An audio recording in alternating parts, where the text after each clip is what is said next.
Hi there folks, Borislav247 here with another Days Gone video. And on this video folks, I'm going to show you two fantastic methods for taking out the McLeod Ridge Horde in the easiest way possible.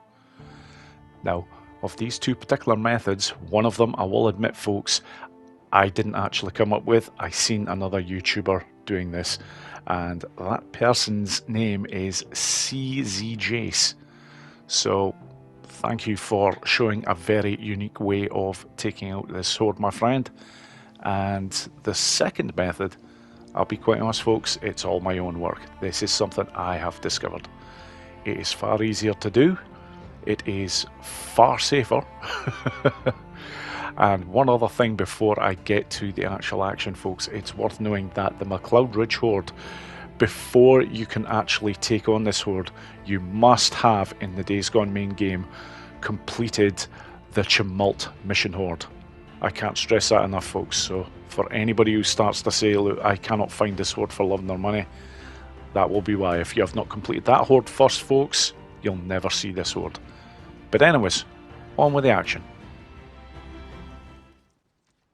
Right folks, to begin with, make sure that you are at the Diamond Lake camp, and the area on the map is where I am looking to get myself to. And the area that's highlighted below it is where the McLeod Ridge Horde go to drink from. And because of this, this must be done at night time, because that is the only time you will get the McLeod Ridge Horde at that location. And also worth knowing folks that for the second method you also require to be doing this at night, because the location of where you're taking out this horde from is very important. So the setup applies to both methods. Right, okay folks, now that we have nighttime in place, the next part of this is very important. Once you get over to the bike, make sure to save your game at this point. Now, I do this for a very specific reason, because I am looking ideally to have this horde at the water location straight away. If they are not, I can simply stop the game, reload the save that I've just made, and then do this again. It's a much quicker way as opposed to heading to the untouchable location spot and waiting for the horde to appear. And this is the area right here folks. If the horde is not here, all you do, stop and reload your saved game again. Right folks, here we go again for the second time. Make sure that it is marked on the map again where I'm going, but also check and make sure that you have plenty of scrap. I recommend you have at least 10. I have 12 here. And I do have the ability which allows me to repair the bike for half the amount of scrap as normal. And I think it takes 4 to 5 scrap, which is why I always recommend you have at least 10 if you don't have that particular skill in place. So I'm heading over to this area again, and hopefully the horde will actually be out this time. And there we are folks, there they are. So it's grand, I'm not going to engage them here. I'm looking to just basically head right up the hill here, follow this road round. Now from here, very important, on the left hand side there is a number of bare trees. There's 4 of them in total. After the 4th turn, this is the start of this crazy route to get to the untouchable spot. Right, time for the leap of faith folks. Just make sure that you go off that cliff edge very slowly and adjust the bike so that it lands on both wheels at the bottom. The bike will be completely fucked, but if you try falling off that area yourself without the bike, you will die. So it has to be done this way. Now, once I've fixed the bike, I'm looking to go to the right hand side of this cliff face, and I'm making sure that I have full health just in case anything goes wrong, because there are another couple of areas that I need to drop down onto. So I'm falling down the cliff face this way, and here is the first of the drops. So far so good. If you get that one wrong there, you will lose quite a bit of damage. Then onto that section, and finally this last section I like to get onto because it makes taking out the horde so much easier, because you're not blocked by the cliff face if you're slightly higher up. So as you can see, folks, after all that work, this is the reward that you get for it. A 150 strong horde from Crater Lake, which you can take out without any hassle whatsoever. Because as you can see, folks, you are completely untouchable up here, and the horde makes it exceptionally easy for you because they are just congregated right below you. And as long as you're on this particular rock here, it's not a problem getting to any of them. They will constantly move, but it's no problem. You can just pick them off, and obviously if you're on a level where you can use survival vision, then use it by all means. It'll give you a better idea of how many exactly you've got left. It's not difficult to see them moving about, but if you've got that particular skill available, which I have in this case, then you might as well use it. And as you can see, folks, this job is just about done. Right then, folks, just two things left to do. The first is I need to get off this sudden ledge, and then I need to recover the bike. Now, I do try and get off this way, going the right way, but what I forget to do is to do a dive roll. And I'm very lucky I actually survived that fall because I had full health. If you do a dive roll, you will take very little damage. But from here, I'm looking to activate the map, then head over to the bike itself, highlight it, press the square, and it gives you the option, do you want to recover your bike? Yes, I do. Once you have enabled that, the bike is at the very top, just basically beside the cliff face where you launched the bike off. And that's it. Right then, folks, on to run number 2. And this is just basically more of the same. So I am going to mark the area that I want to go to. I've made sure that it's night time before attempting this. And again, I make sure that the horde is already at the water area before heading up to this location. And it's no problem, of course, because I passed the horde en route. But this particular run will be done with one major difference. Once I am in the untouchable location, I will be using throwables. And there is one aspect in particular that is very interesting to show, which is why I am doing the second run. So I've already seen that the horde is there. So it is as before, just follow the road around. Then there is 4 trees on your left hand side. After the 4th, just basically turn to your left and you're all set for this section. And this time I've actually managed to land the bike without throwing myself off it, but very important, as I mentioned before, make sure you repair the bike before heading on down to the next section.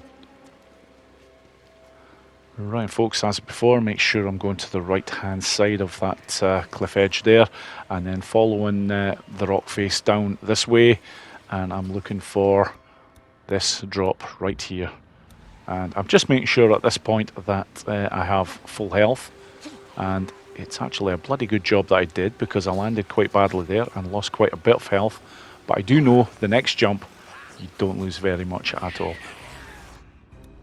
Right, folks, so I'm all set up ready to go, so I'm actually going to start with an attractor now. I purposefully throw the first one over there, and the reason why I'm throwing it to that area there is because I know that the attractor has landed on dry land. So I think I've got at least 20 there, so I'm going to use a pipe bomb. And truth be told, I probably could have got away with a grenade because there was clearly more than 20 there. Now, from here, I'm going to use another attractor, and I'm purposefully going to throw it over into the water. And look what happens, folks. Nothing. Big tip here. If you are ever throwing attractors, make sure you do not throw them into any water sections, because if you do, you'll have just wasted an attractor. Just make sure you head onto the lowest ledge here, and from here they congregate so nicely below you that you basically don't have to worry too much about attractors. But I just wanted to show that on this video, folks, to point it out, to save anybody from wasting their attractors. Because I'll be quite honest, that is something I actually wasn't aware of, because it is so rarely that I use attractors by water areas. So from here, folks, there isn't too many more of them left. I'm probably just going to take out the last of them just with Gunplay. And this, folks, is just about the end of the tutorial for the first method. However, the second method, folks, in my opinion, is far less dangerous, far safer, and far easier to achieve. So, that is the McLeod Ridge Horde taken out that way. Let's show the second way to do it, and this one is a beauty, folks.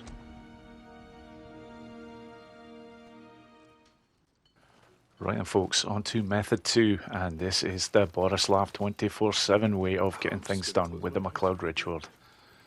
Now, it starts exactly the same as what the first method entails.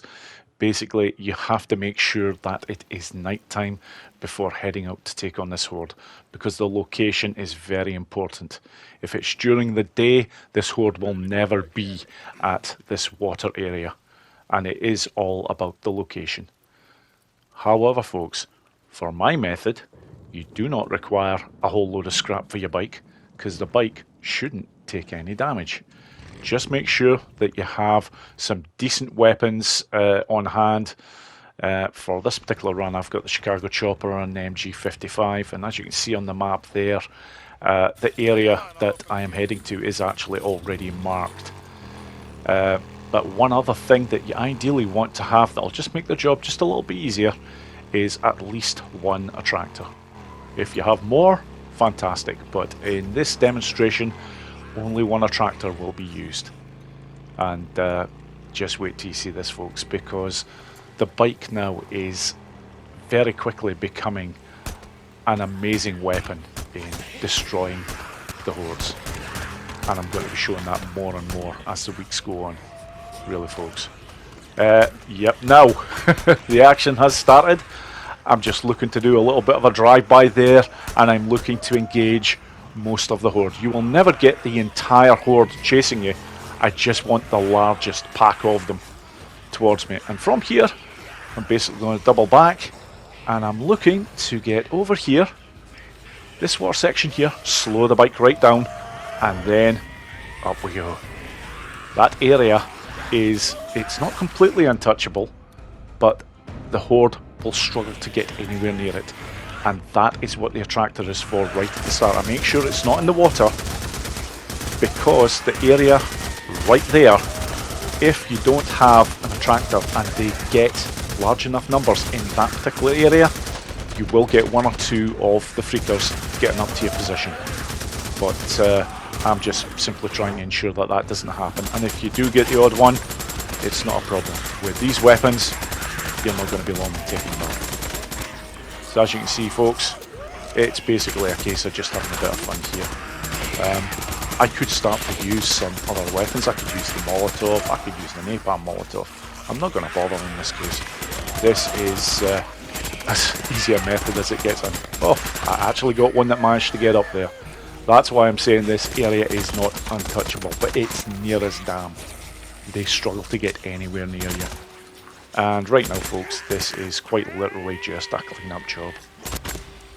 But for one of the largest hordes in the game, this is a fantastic method to know about. And I'm delighted to be able to show it on one of my videos. And there we have it, folks. That is the McLeod Ridge Horde taken out Borislav 24/7 style. And as you can see, folks, that is two fantastic methods. One is a little bit batshit crazy, I will admit. The second, that's all my own work, and it is far safer. Try them both, see how you get on, folks. And that's it, that is the end of the video. All I can say is thank you so much for watching, folks, and I hope you all enjoyed the video. Take care.